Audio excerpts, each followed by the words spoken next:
Hey guys, Larry here for Rapid Repair. Do you have any outlets like this, a sunken outlet, where you actually have gaps around the outlet? If you ever worked on an older house, you probably have come across this before. It is unsafe and a code violation. We'll show you two quick methods to repair it. Okay, we've turned off the power, and then you want to test and double check that the power is indeed off, and it is. And then go ahead and remove the cover plate.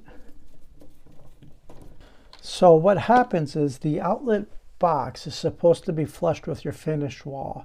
Sometimes on older homes or homes where they've added a new wall surface such as paneling, tile, backsplash in the kitchen, the wall will get too thick and the outlet is actually sunken in.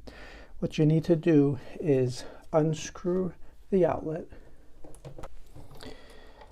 The paneling in this house was so tight we did have to carefully enlarge the hole by using in this case, a drywall saw cutter, and we enlarged the hole to make it match the size of the box.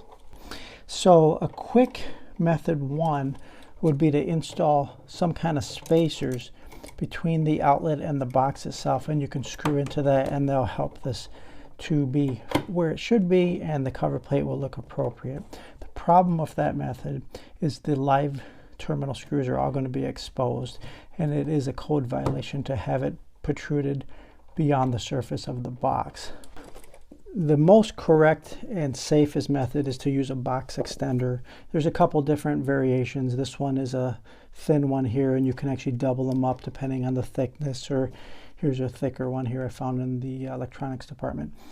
In this case, we've looked at the wall thickness. We'll actually only need one of these box extenders. So you simply go over the outlet, and then you want to go right over the electrical box. So what you're doing is you're making the box thicker, and then when we screw the outlet back in, it'll actually meet up with the thickness of the wall. This is a much safer look. It cleans up that edge so you'll have no exposed terminals beyond the surface of the wall.